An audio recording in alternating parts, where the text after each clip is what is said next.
बिस्मिल्लाहिर्रहमानिर्रहीम। दुरूद व सलाम हो मोहम्मद व आल मोहम्मद पर। अस्सलामु अलैकुम। आप देख रहे हैं बेसत न्यूज़ नेटवर्क। मैं हूं नकी रजा। सबसे पहले हेडलाइंस।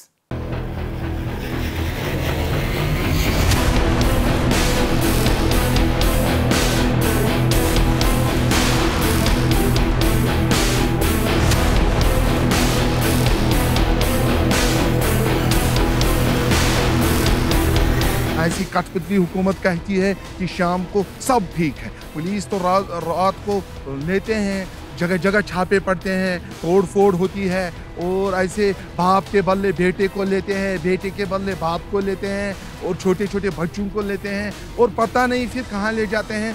पता भी नहीं चल रहा है कि जम्मू कश्मीर में इस वक्त क्या हो रहा है। कश्मीर पर भारत के नाजायज कब्जे के खिलाफ आज दुनिया भर में यौम स्याह मनाया जा रहा है।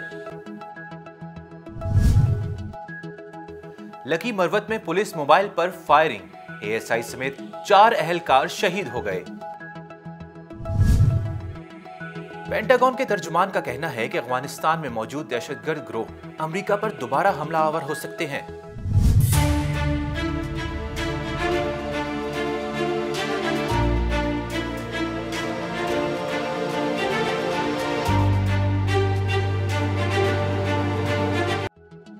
बरतानवी फौज में खवातीन जिनसी हिरासगी का शिकार होने लगी।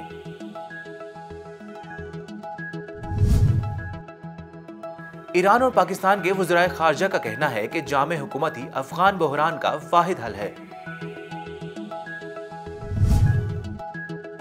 इराक में दाइश के हमलों में 15 अफराद जाँ बहक हो गए।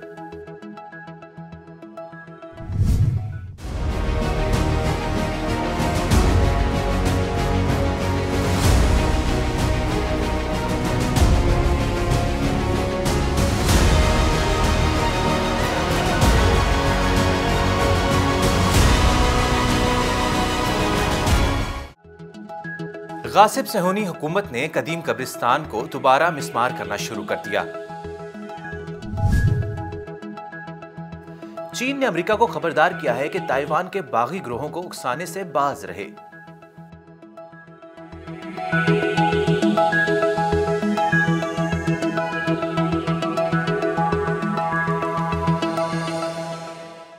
और अब कुछ खबरें तफसील के साथ।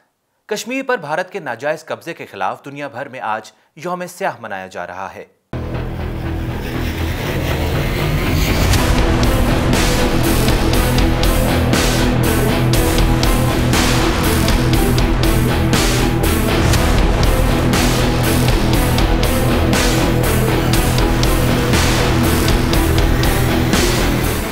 अक्टूबर 1947 को भारत ने जम्मू कश्मीर पर गैर कानूनी तौर पर कब्जा किया।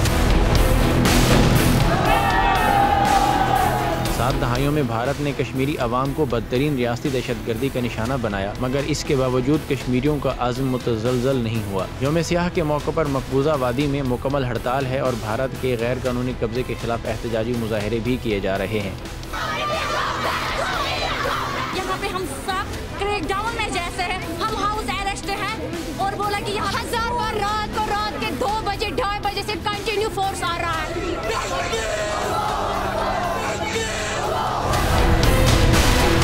पाकिस्तान समेत दुनिया भर में मुकीम कश्मीरी भारत के नाजायज कब्जे के खिलाफ आज यौम स्याह मना रहे हैं।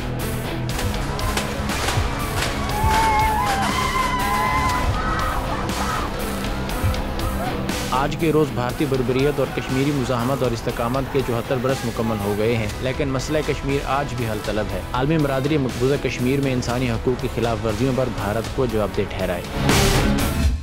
और अगली खबर आपको लकी मरवत से देंगे, जहां पर पुलिस मोबाइल पर फायरिंग से एएसआई समेत 4 अहलकार शहीद हो गए। जराये के मुताबिक थाना सदर पुलिस स्टेशन की मोबाइल मामूल की गश्त पर थी कि इन पर नामालूम अफराद ने फायरिंग कर दी। फायरिंग से एक एएसआई समेत 4 अहलकार शहीद हो गए। फायरिंग के बाद मुल्जिमान मौके से फरार हो गए। पेंटागन के तर्जुमान का कहना है कि अफगानिस्तान में मौजूद दहशतगर्द गिरोह अमेरिका पर दोबारा हमलावर हो सकते हैं। पेंटागन के एक सीनियर ओहदेदार ने कहा है कि अमेरिकी खुफिया इदारों ने अंदाजा लगाया है कि अगर अफगानिस्तान में मौजूद दहशतगर्द गिरोहों को ना रोका गया तो वो अमेरिकियों पर अगले 6 माह में हमला आवर हो सकते हैं। दाइश खुरासान और अलकायदा दोनों अमेरिका के खिलाफ ऑपरेशंस करने का इरादा रखते हैं। याद रहे कि इससे कबल 2001 में भी अमेरिका अल-कायदा के खिलाफ ऐलान जंग करके अफगानिस्तान पर हमला आवर हुआ था। और अगली खबर एक ऐसे मुल्क से जो खवातीन के हुकूक का अलमदार माना जाता है। बरतानवी फौज में खवातीन जिनसी हरासगी का शिकार होने लगी।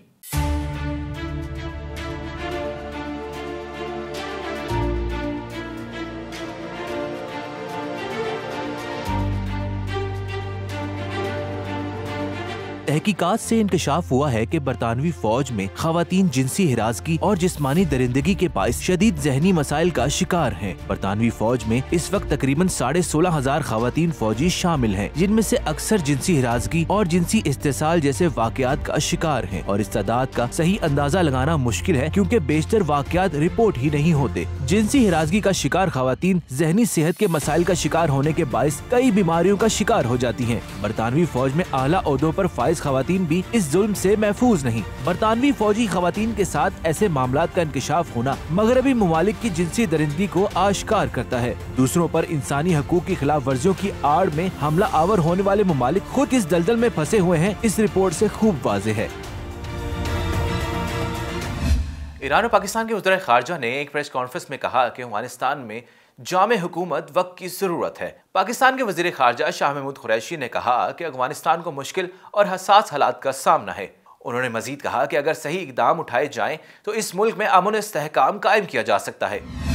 इराक में दाइश के हमलों में 15 अफराद जाँ बहक हो गए। खबरसार इदारे के मुताबिक इराक के सूबे दयाला में होने वाले दहशतगर्दाना हमलों में 15 इराकी शहरी जाँ बहक और 18 जख्मी हुए। इराक में दाइशी दहशतगर्दों ने एक बार फिर सर उठाने की कोशिश की है और वो मुनज़्ज़म होने की कोशिश कर रहे हैं, जबकि इन दहशतगर्द अनासिर के खिलाफ इराक की सिक्योरिटी फोर्सेस भी मुख्तलिफ इलाकों में कार्रवाई जारी रखे हुए हैं। गासिब इसराइली हुकूमत ने फ़लस्तीन के कदीम कब्रिस्तान को दोबारा मिस्मार करना शुरू कर दिया।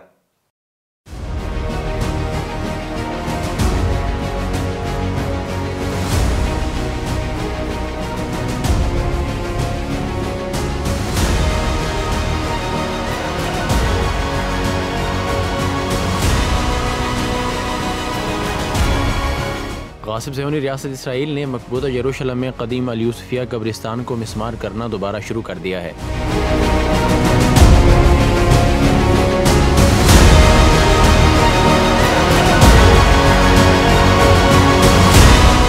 अतौरा गार्डन की तामीर के लिए कब्रिस्तान को पार्क में तब्दील किया जाना है, जिस मकसद के लिए इसराइली गाड़ियों ने कब्रिस्तान को घेर रखा है।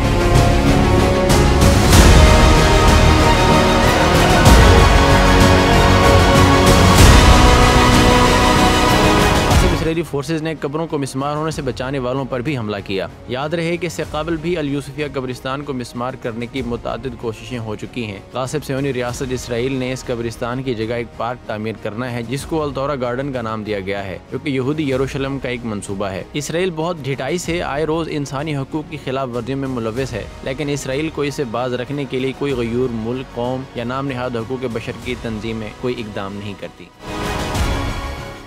चीन ने अमेरिका पर जोर दिया है कि वो नाम निहाद ताइवान की आज़ादी फोर्सेस को उकसाने से बाज रहे। चीनी वजारत खारजा के तर्जुमान का कहना है कि अक़वाम मुत्तहिदा से मुंसलिक तमाम ममालिक वन चाइना पॉलिसी को मानते हैं। ताइवान चीन का अटूट अंग है। मसला ताइवान वन चाइना पॉलिसी के तहत हल होना चाहिए और अमेरिका मामलात उलझाने से बाज रहे। अब तक के लिए इतना ही। मजीद खबरों के लिए देखते रहिए बेसत न्यूज़ नेटवर्क। अपना ख्याल रखिएगा। अल्लाह हाफ़िज़।